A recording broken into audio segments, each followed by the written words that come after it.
बच्चों में आज कक्षा 8 का हिंदी व्याकरण का पाठ पत्र लेखन कराने जा रही हूँ। ध्यान से सुनना। आधुनिक युग में संचार के अनेक साधन उपलब्ध हैं, जैसे ईमेल, टेलीफोन, फैक्स आदि, परंतु पत्र लेखन का महत्व कम नहीं हुआ है। आज भी अनेक अवसरों पर अपने भाव या संदेश दूसरों तक पहुँचाने के लिए मनुष्य पत्र का सहारा लेता है। अवश्य बातें। पत्र कैसा होना चाहिए? सरलता। पत्र सरल भाषा में लिखना चाहिए। भाषा सीधी व स्वाभाविक होनी चाहिए। दूसरा है स्पष्टता। जो भी हमें पत्र में लिखना है, यदि स्पष्ट होगा तो पत्र प्रभावशाली होगा। तीसरा है संक्षिप्त। पत्र जितना संक्षिप्त होगा उतना ही अधिक प्रभावशाली भी होगा। शिष्टाचार। पत्र पाने वाले के बीच कोई ना कोई संबंध होता है। आयु और पद में बड़े व्यक्ति को आदरपूर्वक और छोटों को स्नेहपूर्वक पत्र लिखना चाहिए। उद्देश्य पूर्णता। पत्र लिखते समय कथ्य अपने आप में पूर्ण तथा उद्देश्य की पूर्ति करने वाला हो। अब बच्चों, पत्र के अंग। पत्र लिखने वाले का पता। पहला है पत्र लिखने वाले का पता तथा तिथि। आजकल ये दोनों पत्र के ऊपर बाएं कोने में लिखे जाते हैं। निजी अथवा व्यक्तिगत पत्रों में प्रायः यह नहीं लिखे जाते, किंतु व्यावसायिक और कार्यकलापी पत्रों में पते के साथ साथ प्रेषक का नाम भी लिखा जाता है। दूसरा है पाने वाले का नाम व पता। प्रेषक के बाद पृष्ठ के बाईं ओर पत्र पाने वाले का नाम व पता लिखा जाता है। विषय संकेत। जिस विषय में पत्र लिखा जा रहा है उस विषय को अत्यंत संक्षेप में पाने वाले के नाम और पते के पश्चात बाईं ओर से विषय शीर्षक देकर लिखें। इससे पत्र देखते ही पता चल जाता है कि मूल रूप में पत्र का विषय क्या है। संबोधन। पत्र प्रारंभ करने से पहले पत्र के बाईं ओर जिसे पत्र लिखा जा रहा है उसे पत्र लिखने वाले के संबंध के अनुसार उपयुक्त संबोधन शब्द का प्रयोग किया जाता है। अभिवादन। अभिवादन शब्द सादर प्रणाम, नमस्ते, नमस्कार आदि लिखा जाता है। इसका प्रयोग बाईं ओर किया जाता है। पत्र की विषय वस्तु। बच्चों, अब पत्र की विषय वस्तु हम पढ़ेंगे। अभिवादन से अगली पंक्ति में बाईं ओर से मूल पत्र का प्रारंभ किया जाता है। पत्र की समाप्ति। पत्र के बाईं ओर लिखने वाले के संबंध, सूचक, शब्द तथा नाम आदि लिखे जाते हैं। इनका प्रयोग पत्र प्राप्त करने वाले के संबंध के अनुसार किया जाता है।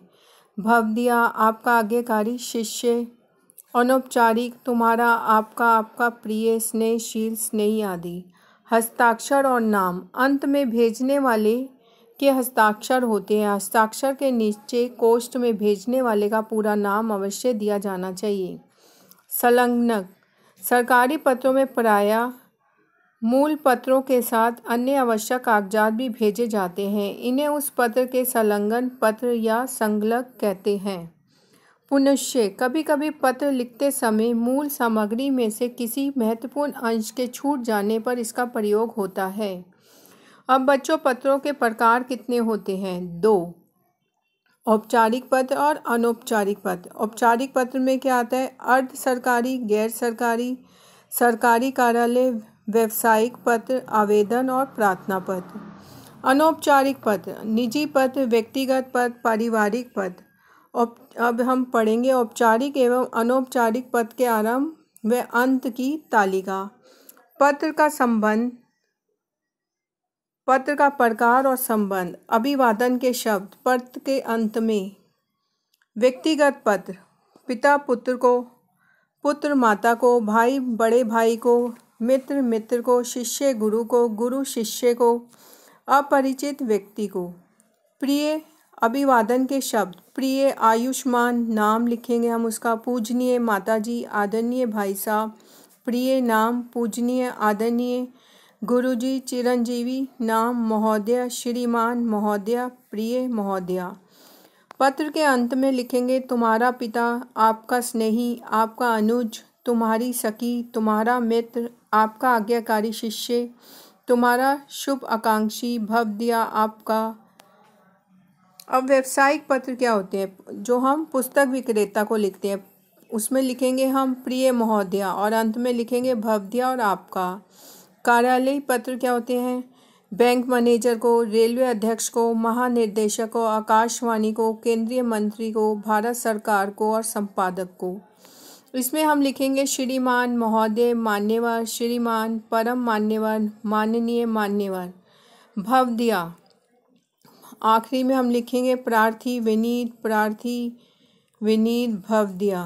अब है आवेदन पत्र, ये हम लिखते हैं प्रधानाचार्य को, आदरणीय प्रधानाचार्य महोदय, विनीत, प्रार्थी। अब देखो बच्चों, यहाँ पर औपचारिक पत्र है। अवकाश के लिए प्रधानाचार्य को प्रार्थना पत्र लिखेंगे। इसमें हम लिखेंगे सेवा में प्रधानाचार्य जी, नवजीवन मॉडल सीनियर सेकेंडरी स्कूल, अंकुर विहार, नई दिल्ली 11/00/75। दिनांक जो आपकी तारीख है छुट्टी लेनी है वो लिखेंगे आप। और विषय है अवकाश के लिए प्रार्थना पत्र। माननीय महोदय, निवेदन यह है कि मेरे पैर में चोट लग जाने के कारण मैं 2 दिन स्कूल आने में असमर्थ हूँ। कृपया मुझे यहाँ आपकी 2 दिन के अवकाश लेना है आपको, तो 3/5/20 और 4/5/2020 लिखेंगे तक का अवकाश देने की कृपा करें। नीचे लिखेंगे आप धन्यवाद, आपका आज्ञाकारी शिष्य, मानव, जो भी आपका नाम है, और कक्षा। बच्चों, ये आपका पाठ खत्म हो गया है, ये आपका होमवर्क है, ये आप होमवर्क करेंगे अपना। धन्यवाद।